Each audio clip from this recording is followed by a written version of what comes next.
Support for 100 Watts and a Wire is brought to you by 100wattsandawire.com. To subscribe to the show, simply click the RSS feed or subscribe wherever you get your podcast. When you visit, apply for your free 100 Watts ID and learn how you can become a sustaining member. Click the donate page and pick the option that works best for you. We've got a traveling toolkit, 100 Watts and a Wire gear, and activity days with prizes. That's 100wattsandawire.com. And ICOM. Get out and get active with ICOM's new IC705 and its optional multifunction backpack. And Bio-NO Power, offering the best performance lithium iron phosphate batteries for your ham radios. Visit bionopower.com. That's BIOENNOPOWER.com. Or contact dealers nationwide. And now, from Grid Square Echo Mike 48, this is 100 Watts and a Wire. Brothers and sisters, it's Christian. My call sign is Kilo Zero Sierra Tango Hotel, and I am out on a walk and talk. And I am fortunate to have a yard to go out into. When I was growing up, we did not. Well, sometimes we did and sometimes we didn't. Grew up in a row home, generally in a row home. And if you were in a row home growing up in Baltimore, you were doing okay. And I feel for the people who were and are living in a row home now, or an apartment building or a condominium or a high rise, who cannot get out and hear what I'm hearing today. I haven't had to leave the land in probably 2 weeks. I'm not a hardcore prepper, but the pantry was something that I was focusing on.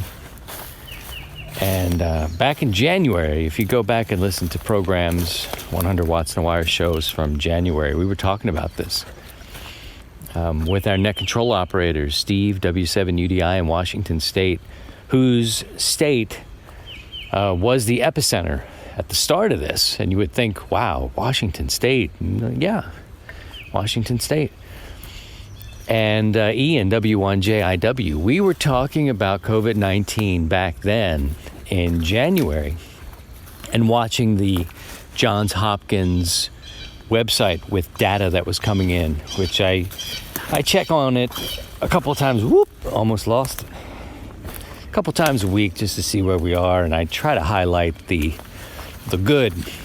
And you say, see, child, what is good about this, man? I'm stuck in my house. I can't go out. I can't see the people. I got to get my food delivered. I'm trying to do takeout. The economy sucks. We're in the tank. This is a mess. Well, we may be looking at the greatest depression. And right now, as the old Dr. Fauci says, and I know there's two sides to this guy too. People were thinking, oh, maybe he's working for the devil, or he's working for whoever and whatever. Right now, he's the leading doctor, and he has advised presidents for decades. So, I'm not trying to politicize Dr. Fauci. I don't know the man, but if you're going to trust and believe in something, this fella's telling us, things will not get back to a pre-COVID-19 space until or if we find a cure or a vaccine, if at all. I imagine we will have a time. I'm out here at the 160 antenna here. Going to pull those legs up a little bit. We had a storm come through yesterday, and I've got window weights or window sashes, or whatever you want to call them, on the ends of my antennas. Give them a little play. They can move around. They can go up and down a little bit, so when things fall on them, maybe they don't split the wire. Fauci says, look, until we have a cure or until we have a vaccine, things are not going to be. So I've been in and it's interesting because I was in New York City between March 6th and the 10th. And when I came back, I thought for sure they would want to quarantine me, certainly at work, because in the next week after that, things started to go crazy in New York City. And at the time, we were really vigilant. And we were doing everything we needed to do to maintain distance, to hand wash to the point of my skin had dried out. We were doing it so much. But I thought for sure, at that point, I'd be, asked to go self-quarantine, but there was no direct exposure or known direct exposure. Came back, and by March 23rd, the city of St. Louis and the mayor have decided we're going on a 30-day stay-at-home order. You could go out and get your pharmacy-related products. You could go out and get your food. Now, if you go out, you're limited to who, how many, and you got long lines. And it's a scene. It's something different. It's definitely something different. And pardon my huffing and puffing as I talk about coming back from New York. I'm ascending up a hillside here. Pardon my breath. But I hope you're doing okay, and I can tell that things are probably getting to the point where, you start to think about your mental health. If you are stuck in a home and you don't have a chance to get out, they even closed the parks. There was, a point where they shut down the parks. So I feel for you. I'm thinking about you guys. And on Sundays, we get together on the Sunday evening net. And it's become a health and wellness talk. We're trying to figure out where you are and how you're doing, how you're holding up. Many people are doing it. They understand this is what we have to do right now. And we may be reluctant to do it. But then if you're paying attention, you go, oh yeah, well, the alternative is get sick. And all sort of doubts for me stopped back in January when we were talking about this and we were looking at the cases. It still seems kind of far away. And then as you go week to week, things were changing. Numbers were doubling, sometimes overnight. When I was in New York, we went from 22 cases to 50 in one night. And that seems like an extremely low number. By the time we left, we were just there 4 days. It had gone to 100. And that's still, at this point now, looking back, seems low in a huge city like New York. Now is the epicenter, and things are changing. It seems to be working. The apex seems to have happened, at least according to their governor and their mayor. Certainly not out of the woods there in New York City and other cities. So it kind of depends on where you are, what you're dealing with. It may determine what you choose to believe. On a personal note, I have lost someone that I knew in New York. She had a compromised immune system to start with. And when she was diagnosed with this, it didn't take very long to be put on a respirator. And within just a few days, she passed. So it hit me quickly 2 to 3 weeks ago, that this, it's something, it's something. But the tone of the nets have taken a encouraging stance. We're supporting each other. We're trying to make contacts and talk, and just getting on the radio, I think, has been very helpful to amateur radio operators. Just doing it, just get there and talk. And so if there is a silver lining in this, I think it's been good for amateur radio in general, for people to get on the air and start to make some contacts. I think when I slipped, I may have dropped my notepad. Nope, I got it here. Because I wanted to mention, we're hearing about how bad it is and how many deaths there are, and I'm not downplaying that at all. We've tested 2.688 million people. There's a lot of people in this country, a lot more than that. But the recovery, 400, as of this recording, which is Easter Sunday, 2020, 412,777 were reported by Johns Hopkins, which has been collecting the data the whole time. And for me, that's something that we can think of. Yeah, that's something. People are getting better. Many have died, 110,892 as of Easter morning, reported. But 412,777 have gotten better.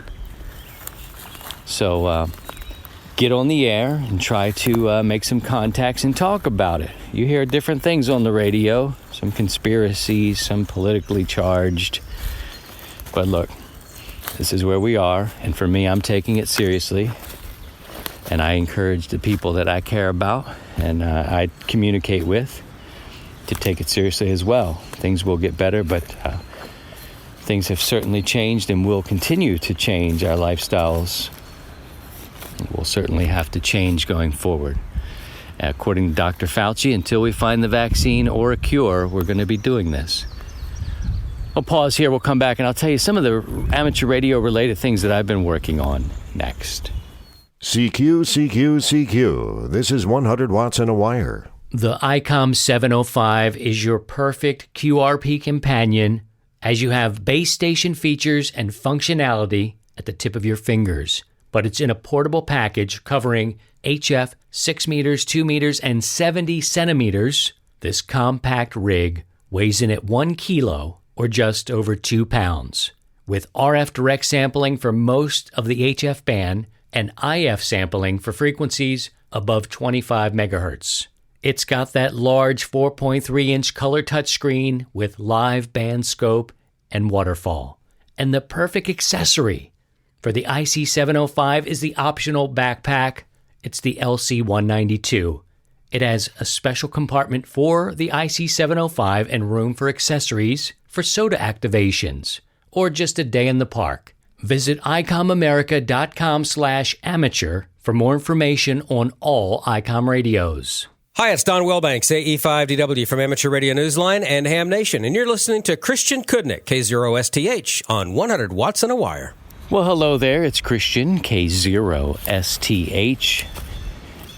And in the first segment, I'm being cautious now to not overwhelm you. I think that one thing I stopped doing really early in this whole thing was I stopped watching the talking heads, the Fox Television, the MSNBC. No offense, but I don't need opinions. I need data. I need facts. And I find that more now when I read. You know, I like to read, and I think it's a good practice to read the World Health Organization, the Center for Disease Control and Prevention. Read what they're putting out. Read what the doctors are saying.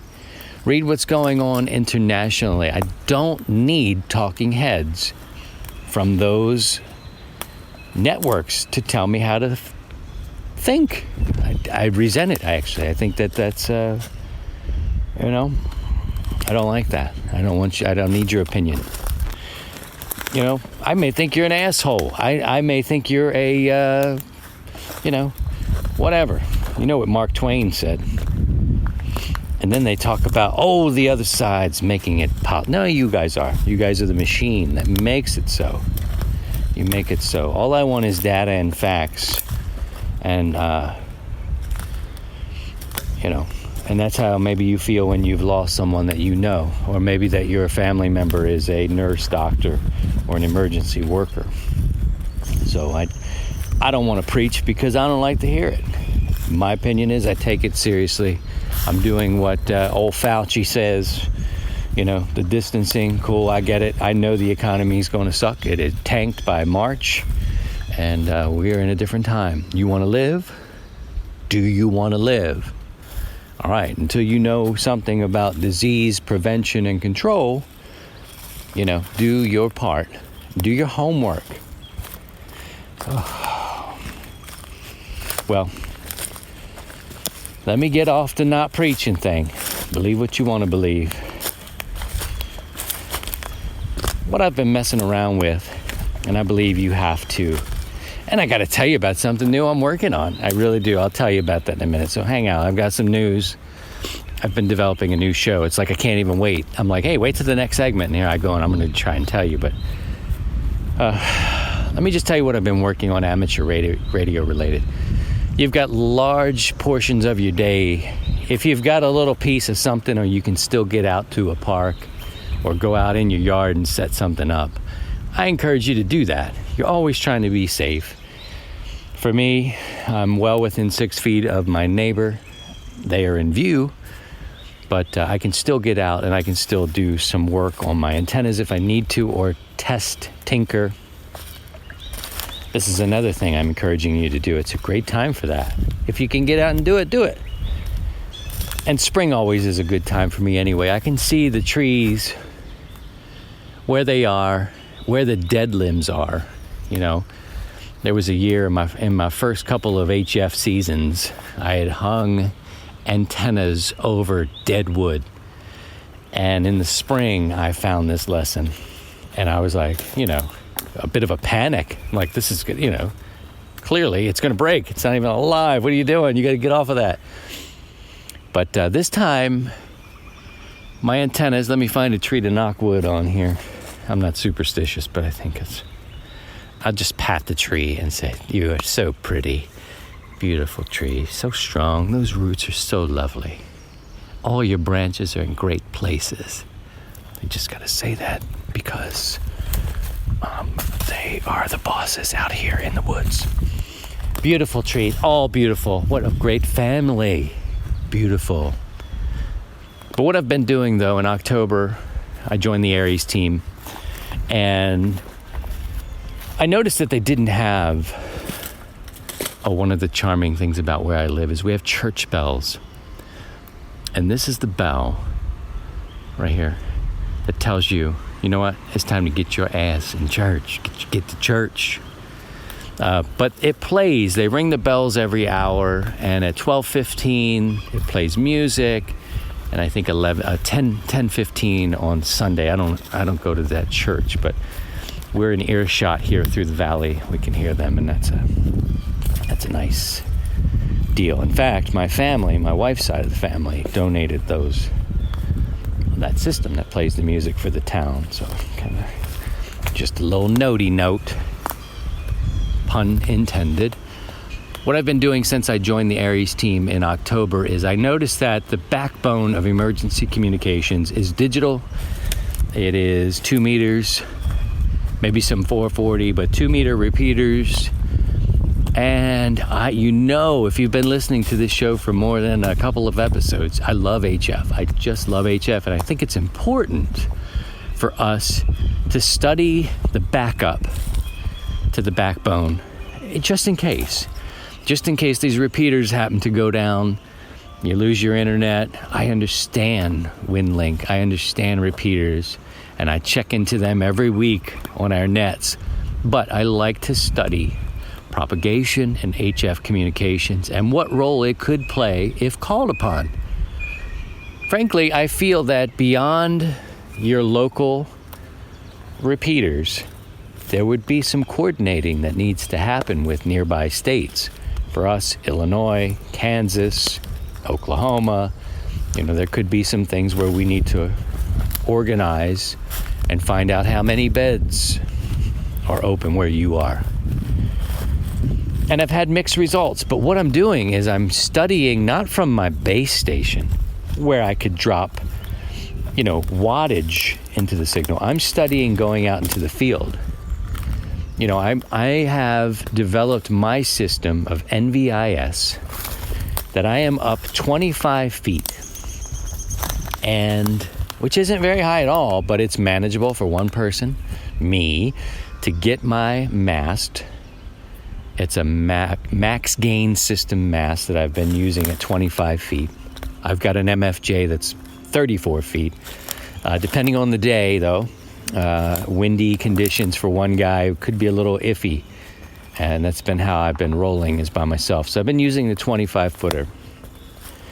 And I built myself a linked dipole. In all these years, I would have gone to a dipole. I've experimented with other things. I've built countless off-center feds Built them with 3 pieces of wire, come down into a crazy balun that's not a 1-to-1, it's 61, I don't know, to 1. What I'm finding now, I found a linked dipole. Look it up for yourself. If you think this might work for you, in my MCOM setup, I've built 2 linked dipoles. One has 20, 40, and 80. The other has 40 and 80, which is where I'm talking about working. The 20 meter is just sort of, it was fun to build. And in an NVIS situation, I'm not thinking much about 20 meters, quite frankly. And I've had mixed success with it. The antenna itself actually performs well because it's actually a dipole that you're connecting. They're cut for 20, 40, and 80, or 40 and 80, whatever you want to do, 40, 80, 160. You could do them whatever you want. They're actual length dipoles that when you connect them, link them, I use power poles to do my linking. And the jury's still out with that. I may find a way that I feel is a little more, I don't know. Right now, that's what I had, and that's what I used to make it. But it's doing quite well, and I've set up probably twice a week. And depending on the time of the day, if it's later in the morning, I may not get too much action locally on 80, but I'm not trying to reach the moon. I'm trying to see what I can do.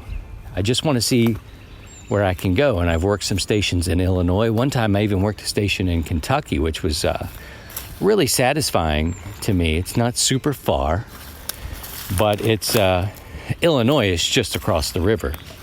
Springfield maybe is 200 miles, and that'd be a nice jump. So I listen around. I've been doing a lot of testing that way, and I'm sending the results. My local St. Louis Aries team, one of the coordinators, number 2 guy, I'd say, has been really open to me studying this, and I'll send my numbers and encourage people to come and work me. If you can hear me, come and work me. Maybe we'll set something up. But that's what I've been doing, man. I'll get out here and I'll set this guy up in this linked dipole. See if it works for you. Try it. It's kind of an interesting build anyway.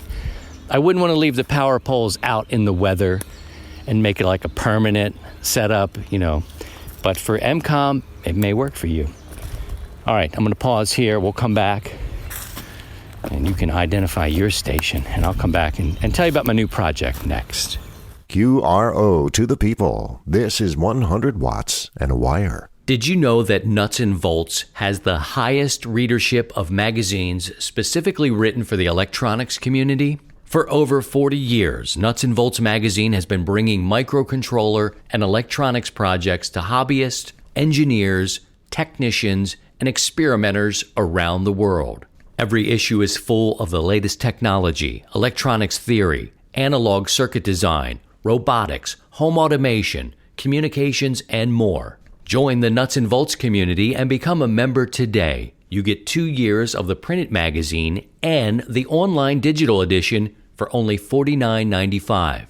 You also receive full access to all web content with downloadable PDF files, plus the e-newsletter filled with popular projects from past issues. Go right now to nutsvolts.com to subscribe. That's 2 years of Nuts and Volts magazine printed on paper and delivered to your door for only $49.95. Go to nutsvolts.com today to subscribe. Nuts and Volts magazine. There's more to build with Nuts and Volts. King Zero, shake the house on 100 watts and a wire. Okay, so from time to time, I used to do the show, 100 watts and a wire, every week. And after 200 episodes, I started thinking, you know what, man, it would be all right if you did, 2 a month. It doesn't affect my sponsorship, and, it would be fine. It would be fine. I don't want to put out content just for the sake of putting out content. I don't do this for my ego, and I don't do it for subscriptions. I'm not interested in that, and I can tell you that I know there's a reason why you'd want to be. A lot of it's ego. If that's something that you need for yourself, then that could be what's driving you to do it, and good luck with that. I don't need that. I've had a career in broadcasting at a really high level in major markets my whole career. And in Philadelphia specifically, the numbers there were enough to give you satisfaction if that's what you were going for. I had some great mentors in broadcasting who kept my head in check. And some really great advice for a young man who was raking incredible numbers in a great city with an excellent station. It wasn't just me. It was the station, it was the people, the city, the music, all that. So I don't trip on numbers, and I don't even really look. I got to a certain point with 100 and I stopped looking because it was just like, okay, cool, we're all right. And I had always said if I get to like 500 people, which I didn't have any expectations when we started this thing, 500 people would be enough for me to serve, and I'll keep doing it. Well, we have at least that, so we're fine. And I'll do this as we go. And I'm not giving up. I know people who have been with me for a long time, they'll send me notes and say, dude, where's the show? Are you okay? Is everything all right? Have you been tested? Like, yeah, everything's cool. I'm doing it every couple of weeks or twice a month. And so the producer in me and the creative person in me, since I don't work in commercial radio at this time and I don't produce content for those outlets at the moment, who knows, one day. But again, it's not, this is what I'm doing now. But I've started a new podcast. I've been developing it since January, and then the Covid-19 came along, and it just makes sense. And some of you know this about me. I've produced 7 or 8, either produced or directed, 8 documentaries. And I use that forum as a way to tell stories.